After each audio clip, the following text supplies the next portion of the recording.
Avoiding common errors when writing, checking correct grammatical structures, understanding appropriate usage in context. Hello everyone, welcome to my YouTube channel Genuine English with गौरव।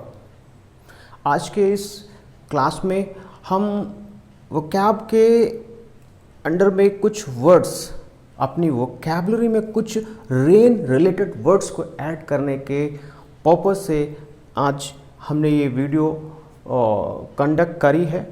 और सीधी सी बात, जैसा कि आपको पता है आजकल जो टाइम चल रहा है चारों तरफ पूरे कंट्री में, ऑलमोस्ट पूरी कंट्री में बारिश, रेन का इफ़ेक्ट, चाहे वो बैड इफ़ेक्ट हो और गुड इफ़ेक्ट हो, वो देखने को मिल रहा है। न्यूज़ चैनल्स में आपने देखा है। तो मैंने ये सोचा कि क्यों ना आप लोगों के साथ में कुछ इम्पॉर्टेंट रेन रिलेटेड टर्म्स का डिस्कशन कर लिया जाए, जिससे कि जो आप में कुछ डाउट्स रहते हैं वो भी क्लियर हो जाए और हमारी वोकैबुलरी में भी कुछ स्ट्रेंथ आ जाए। तो आज हम बात करेंगे रेन रिलेटेड वर्ड्स की,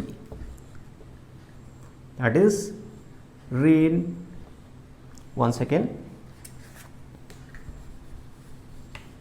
sorry,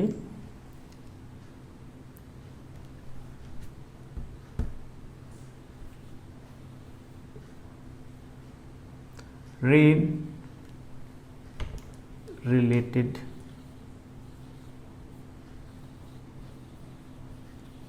words।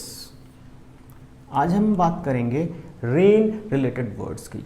आपने देखा होगा कभी रेन होती है तो बहुत हल्की हल्की सी फुहारें गिर रही होती हैं, रिमझिम सी, जिसको कहते हैं बारिश हो रही, रिमझिम सी फुहारें। उसके लिए एक प्रॉपर वर्ड, डिफरेंट वर्ड है। रेन क्या है, एक कॉमन सा वर्ड है, इसमें कैटेगरीज है रेन की। तो सबसे पहले हमने यहाँ पे नंबर 1 लिख लिया, दैट इज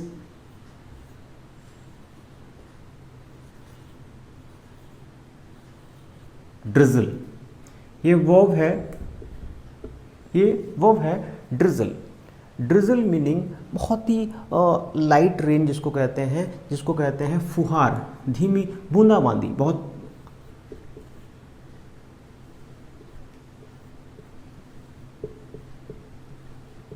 जी बूंदाबांदी।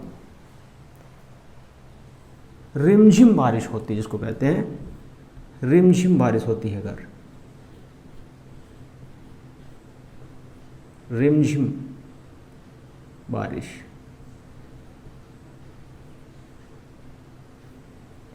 उसको कहते हैं ड्रिजल। मीन्स धीरे धीरे बारिश हो रही है या रिमझिम बारिश हो रही है, उसको क्या कहेंगे, इट इज ड्रिजलिंग। क्या हो जाएगा, इट इज ड्रिजलिंग। तो हल्की बूंदाबांदी हो रही है। अब बात आ गई हल्की बारिश, तो हो गई। अब हल्की के बाद क्या आती, भारी बारिश। तो भारी बारिश के लिए, जिसको हम मूसलाधार वर्षा भी कहते हैं, उसके लिए कुछ 4-5 वर्ड्स हैं, वो आप डिस्कस कर लेते हैं आपके साथ में। नंबर 2 में जैसे आ गया, दैट इज डी से ही है, this is deluge. It is deluge, as a noun use होता है डिल्यूज। नंबर 3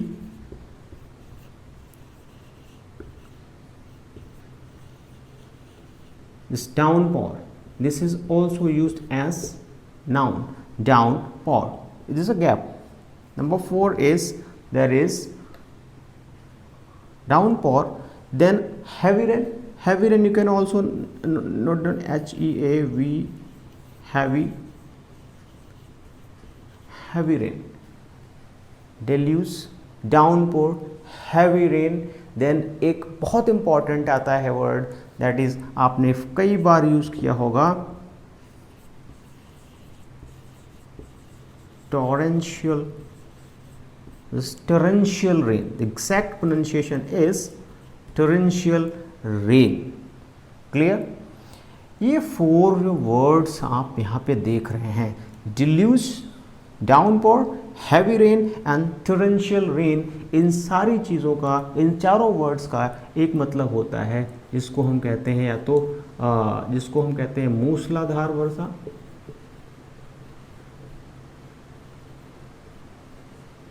मूसलाधार वर्षा, या घनघोर वर्षा, इन सारी चीज़ों, इन चारों वर्ड्स का एक जैसा ही वर्ड मीनिंग है। ठीक है, उसके बाद हम एक चीज़ आपको बता दें, जिस टोरेंट, ये जो टोरेंशियल है, टोरेंशियल रेन, ठीक है, उसको मैं आपको डिस्कस कर दूंगा। टोरेंट का एक दूसरा मीनिंग भी यूज़ होता है, वो हम टोरेंशियल रेन हो गया, टोरेंशियल वर्ड भी होता है, rain of words, sometimes rain of words, sometimes rain of abuse के लिए भी हम टोरेंशियल वर्ड यूज़ करते हैं। बट यहाँ पे हम रेन रिलेटेड वर्ड्स पढ़ रहे हैं, तो torrential rain, heavy rain, downpour, deluge, ये सारी चीज़ें, इसका मीनिंग क्या है? जल प्रलय, मूसलाधार वर्षा, या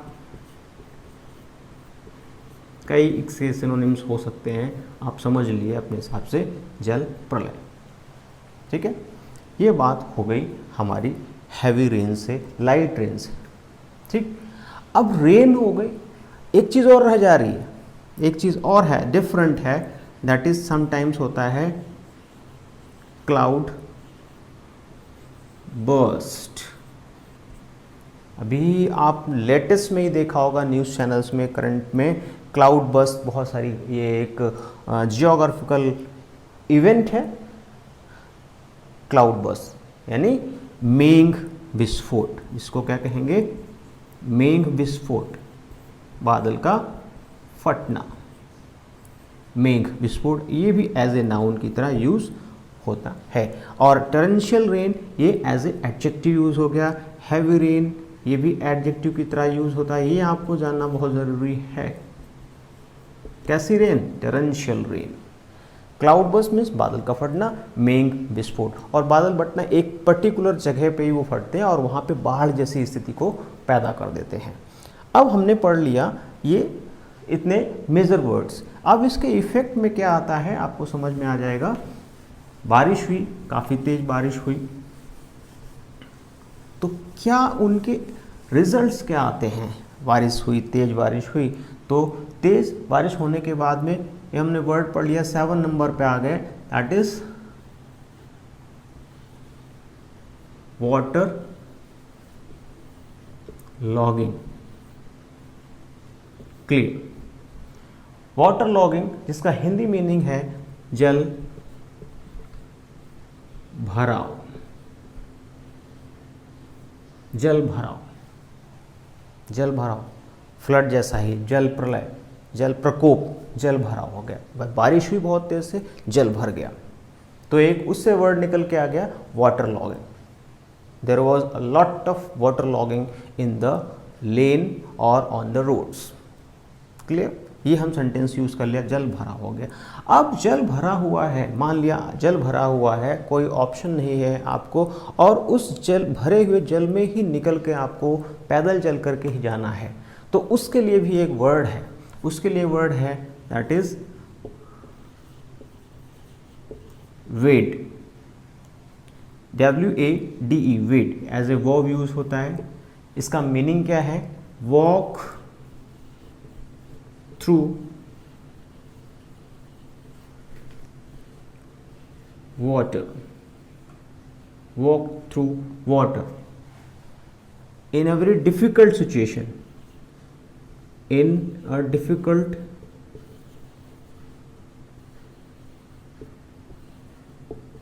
situation।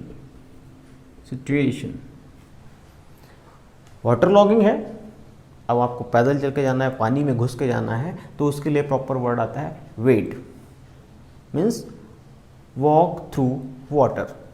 क्लियर? इसके बाद में एक कॉमन सा वर्ड हम जानते ही हैं, उसको कहते हैं flood, that is everywhere water and nothing. तो ये थे आज के इम्पॉर्टेंट, जो मुझे लगा कि मेजर रेन रिलेटेड वर्ड्स, जो आपको वाकई में समझ में आए होंगे।